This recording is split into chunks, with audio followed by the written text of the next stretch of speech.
Tiger Woods walked back into the public eye after months away, stood beside PGA Tour CEO Brian Rowlap, and delivered a message that should make every player sit up straight.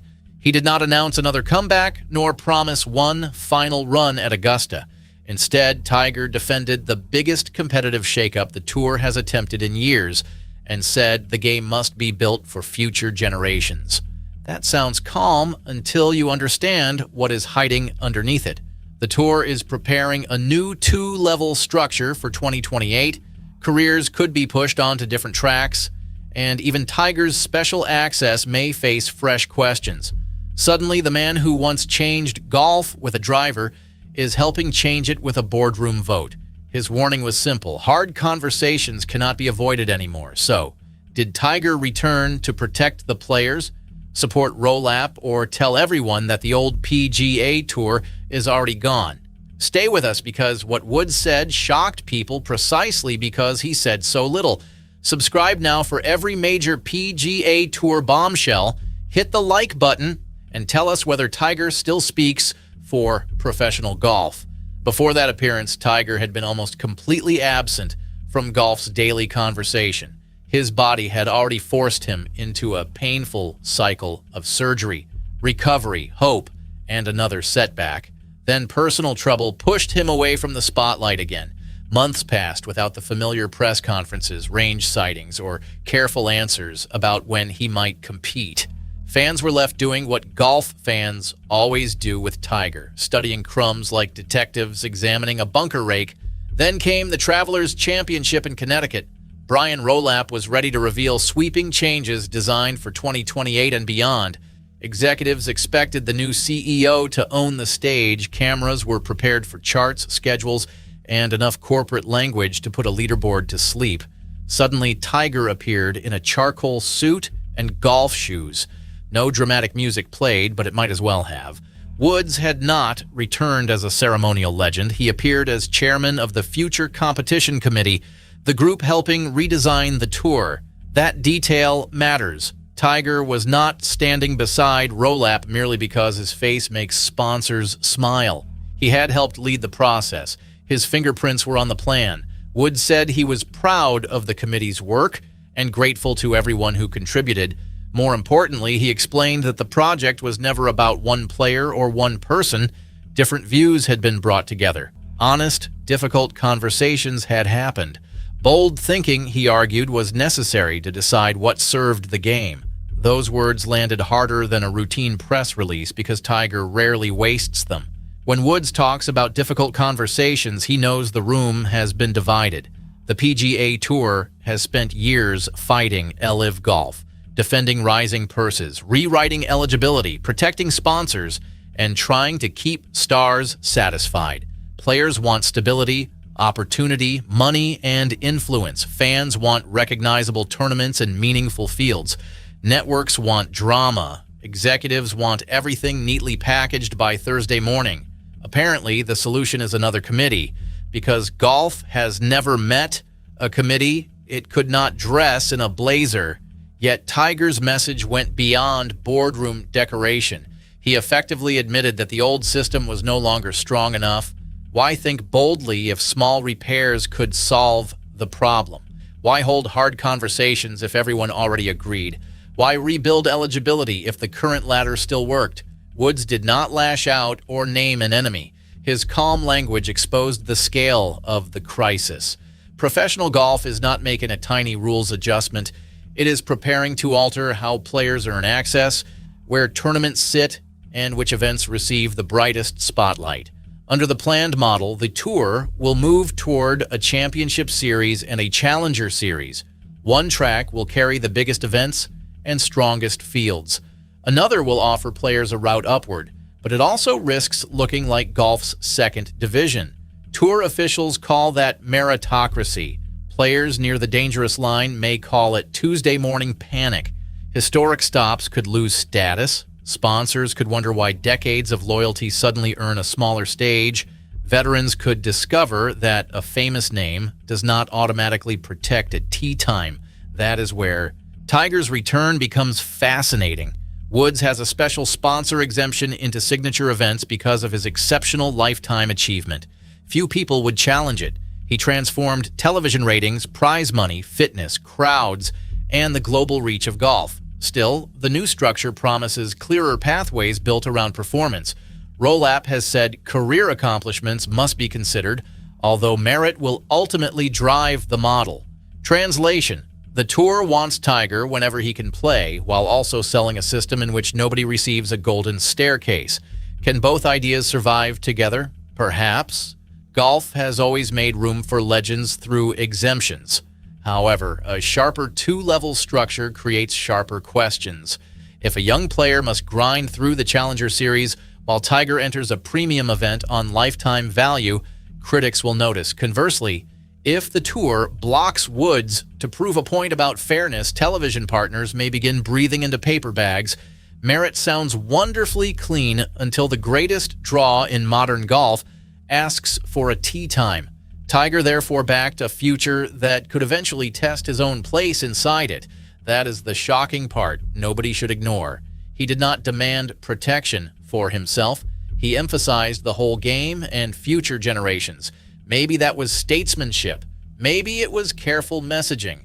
Either way, Woods placed his name behind a plan that asks established players to accept discomfort. Golf's ultimate individual star returned talking about collective responsibility. Irony just rolled in a 30-footer from the fringe. Here is the question shaking the clubhouse. Did Tiger genuinely unite different voices, or did his presence give controversial changes a layer of armor?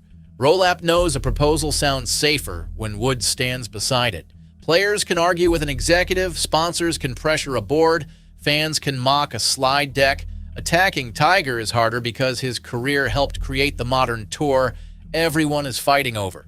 His appearance turned a business announcement into a statement of authority. Rolap thanked Tiger and said everyone was glad to see him back. That moment looked warm, but the power exchange was obvious. The new CEO held the microphone. Woods held the credibility. Rolap could explain categories, pathways, and future calendars all morning. Tiger needed only a short statement to tell the audience that serious people had examined the problem. For leadership, that was priceless. For skeptical players, it may have felt like watching the club champion endorse new membership fees. Reactions naturally split. Supporters saw a healthier-looking Tiger returning with purpose after an ugly period. They heard a legend putting golf ahead of himself.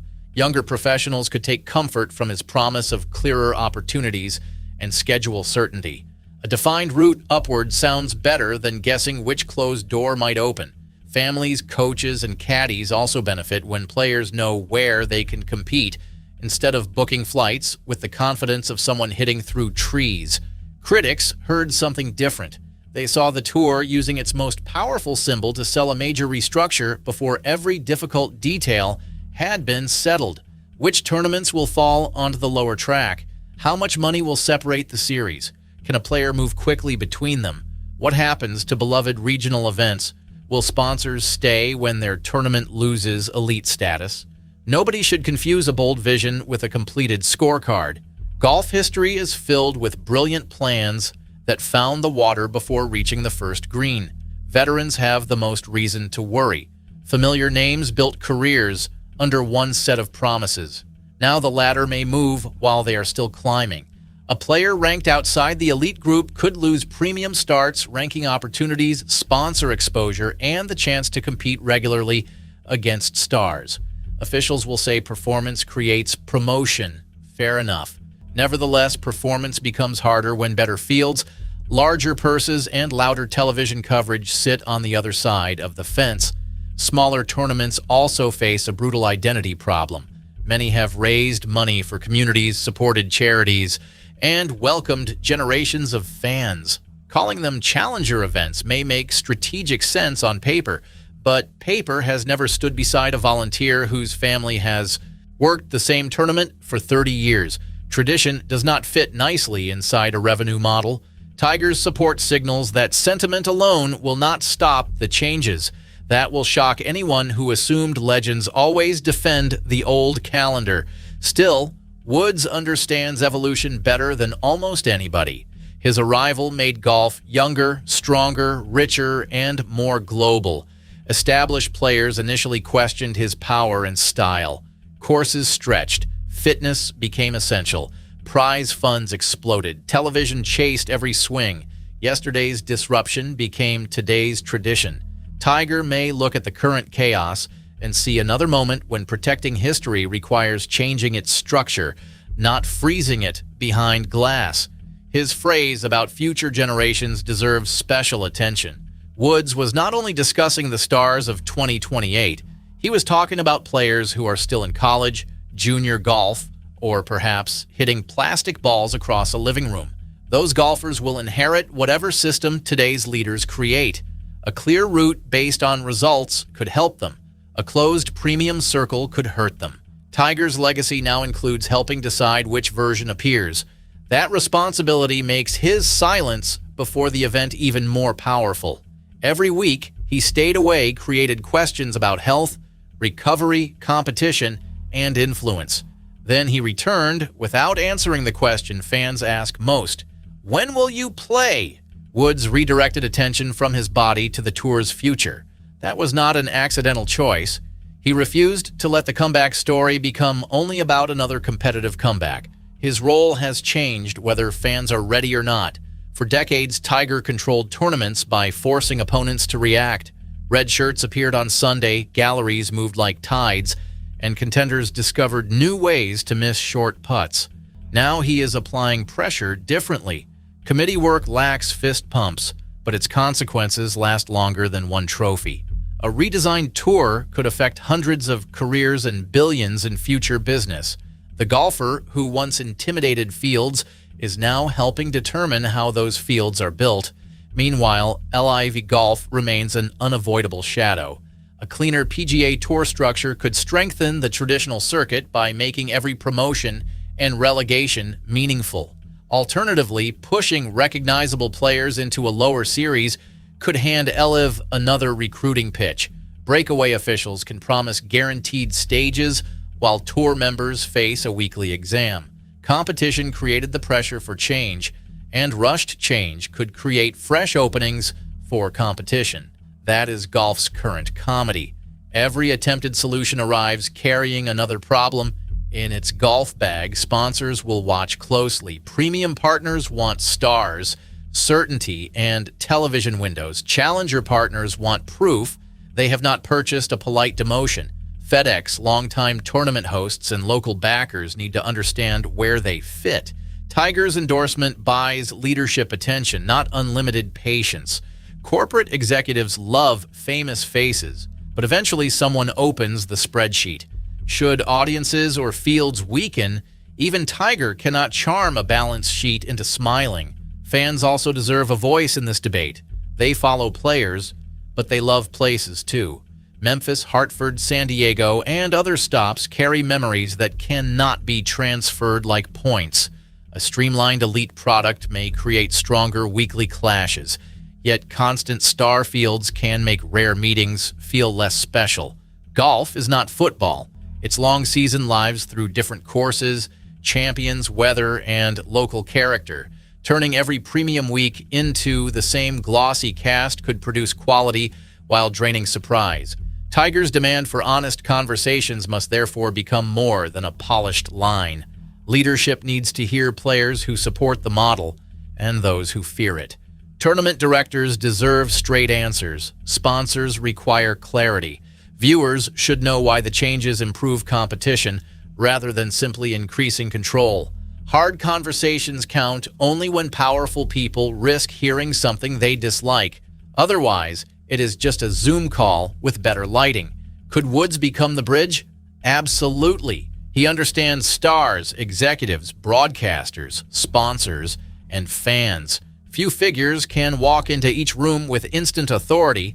However, bridging sides means carrying criticism both ways. If players feel ignored, Tiger must take that anger back to leadership. If executives believe the current format cannot survive, he must explain the danger honestly to players. Lending his name without demanding accountability would weaken the very legacy that makes his support valuable. That reality may bother people who believe active players should control active competition. It also reflects professional golf's strange truth. Nobody alive has created more value for the PGA Tour than Woods. Excluding his judgment would be foolish. Treating it as unquestionable would be equally foolish. Great golfers can misread a business problem. Executives can misunderstand a locker room. The best system needs both experience and challenge, not worship. So what did Tiger really say after months away? He said the PGA Tour cannot tiptoe into its next era. Different sides must argue honestly. Leaders must think beyond individual interests.